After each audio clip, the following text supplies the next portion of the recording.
حضرت ابو علی قلندر رحمتullah تعالی علیہ کا ایک درویش تھا، تو وہ سڑک سے گزر رہا تھا۔ علاؤالدین خلجی کا زمانہ تھا۔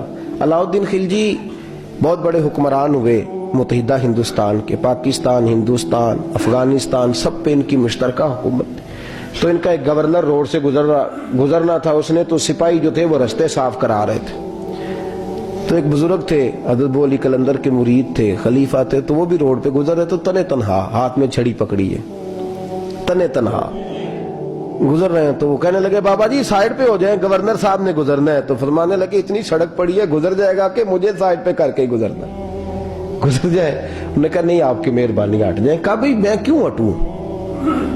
وجہ اس کی اتنا رستہ ہے، گزر جائے، میں بوڑھا آدمی ہوں، تم مجھے سائیڈ پہ کرو گے پھر رستہ ڈھونڈتا پھروں گا۔ کہا بابا تیری مہربانی ہٹ جا، نگاہ فقر میں شان سکندری کیا ہے، اور خراج کی جو گدا ہو وہ کیسری کیا ہے۔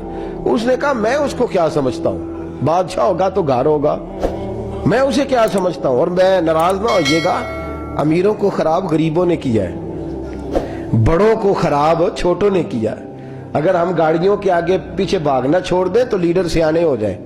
یہ ہمارے نعرے تباہی کرتے ہیں، ہم نہیں سمجھتے کہ ہم کتنا نقصان کرتے ہیں۔ نگاہ فقر میں شان سکندری کیا ہے، خراج کی جو گدا ہو وہ کیسری۔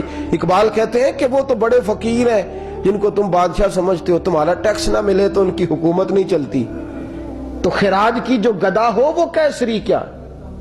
خیر حضرت ابو علی قلندر رحمتullah علیہ کے وہ درویش جو تھے نا، وہ روڈ پہ کہا بابا جی ہٹ جائیں۔ کہنے لگے نہیں ہٹتا۔ انہوں نے بازو پکڑ کے نا بابا جی کو ذرا زور لگانا چاہا تو بابا جی نا آلتی پالتی مار کے، چوکڑی مار کے تو زمین پہ بیٹھ گئے۔ کہنے جو اٹھایا جاتا ہوں تو اٹھا لو۔ اب تو درویش کبھی ضد کرتے نہیں، اور اگر کریں تو مسلم شریف میں میرے نبی پاک نے فرمایا رب اشغاز اکبر لو اقسم علی اللہ لابرہ، فرمایا رب کریم کا بندہ تو اللہ کو قسم دے دے تو اللہ اس کی قسم کو پورا فرما دیتا ہے، اللہ اس کی قسم کو پورا فرماتا ہے۔ تو میں جاؤ اٹھتا ہوں تو اٹھا لو۔ بحث ہونے لگی، لوگ کٹھے ہو گئے، رش ہو گیا۔ تو اتنی دیر میں گورنر صاحب کی سواری بھی پہنچ گئی۔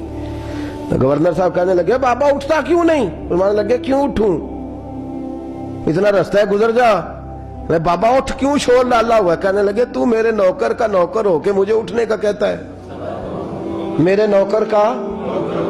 تو غصہ آیا تو اس نے بابا جی کو تھپڑ مار دیے۔ بابا جی اور ہنسے، کہنے لگے تجھے کہا تھا نا نوکر کا نوکر ہے، تو واقعی نوکر ہے۔ اس نے کہا میں تھپڑ مارتا ہوں، بابا ہنستا ہے۔ یہ زیادہ انسلٹ ہوتی ہے۔ آپ کر کے دیکھیں، آپ غصے کے جواب میں غصہ کریں تو سامنے والے کو کوئی سزا نہیں۔ آپ کبھی گالی کے جواب میں مسکرا دینا، یار اب میں تیرے ساتھ بات کروں، تیرے ساتھ بحث کروں تو یہ زیادہ بڑی سزا، یاد رکھیے گا۔ ہم تو دشمن کو بھی پاکیزہ سزا دیتے ہیں، ہاتھ اٹھاتے نہیں، اسے اس کی نظروں سے گرا دیتے۔ جب تھپڑ مارا تو بابا جی ہنس پڑے، کہنے لگے تجھے کہا تھا نا تو غلام ہے، تو بھائی واقعی غلام ہے۔ اب جب ہنسے تو اب اس کو ڈھارس ہوئی، توجہ ہوئی، کہنے لگا بابا ماجرا کیا ہے، میں کیسے غلام کا غلام ہوں؟ تو بابا کہنے لگا دیکھنا، تجھے مسجد آنے کا کہے تو تیرے لیے مصیبت ہے، اتنے لوگوں کو تو ٹائم دے لیتا ہے لیکن اللہ کو تو نہیں دے پاتا، تو نفس کا غلام ہے اور نفس میرا غلام ہے، لہذا تو میرے غلام کا غلام ہے، تو میرے نوکر کا۔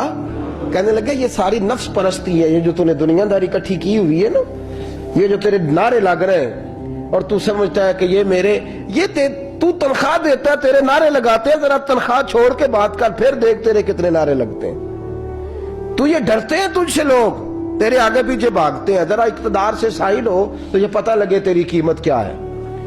تو سمجھتا ہے کہ میری جیب میں پیسے ہیں، لوگ مجھے سلوٹ کرتے ہیں، تو نہیں، تجھے سلام کوئی بھی نہیں کر رہا، تیری جیب کو سلام ہو رہا ہے، تیرے عہدے اقتدار کو اور تیری وحشت اور دہشت کو سلام ہے۔